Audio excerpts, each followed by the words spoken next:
आणि याच मुद्द्यावर संपादकीय पाहण्यासाठी झिरो ओव्हरच्या या कार्यक्रमात संपादकीय पाहण्यासाठी थेट जाऊयात आमच्या एबीपी माझाच्या कार्यकारी संपादक Sarita Kaushik. Over to you Sarita. धन्यवाद विजय. विरोधात असू तर निधी मिळत नाही म्हणून बाजू बदलतोय हे विरोधातून सत्तेत येऊन बसणारे खासदार सांगतायत. हे आताच नव्हे तर ह्या आधीही बाजू बदलणाऱ्यांनी दिलेलं कारण आहे. जर हे खरंच खरं असेल तर हे कारण नाही, हे ब्लॅकमेल आहे. सत्तेचा वापर करत जनमताचा पराकोटीचा अनादर आहे.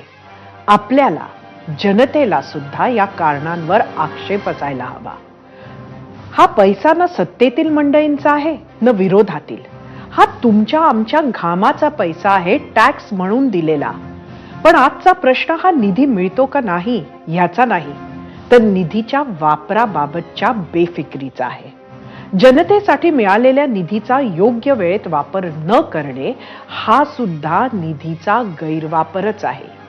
निधी वापस जाऊ देणे, निधी असूनही तो टर्म अखेर शिल्लक ठेवणे, ह्याला अजून काय म्हणणार? आज वाघ, ससे, शिकारी अशी चर्चा विधिमंडळात सुरू असताना ह्याला झाडाला उलटे लटकवा, त्याला झाडाला उलटे लटकवा अशी वक्तव्य केले जात होती. मग जनतेच्या घामाच्या पैशाचा वापर आपल्या राजकारणासाठी करणाऱ्यांना किंवा जनतेचा पैसा जनतेपर्यंत न पोहोचवणाऱ्यांना काय सजा द्यावी, थोडी ह्याची पण चर्चा विधिमंडळात झाली तर चांगलं नाही का? विजय. धन्यवाद सरिता. आणि आता वेळ झाली आहे या झिरो ओव्हरमध्ये एक ब्रेक घेण्याची, पण पाहत रहा एबीपी माझा.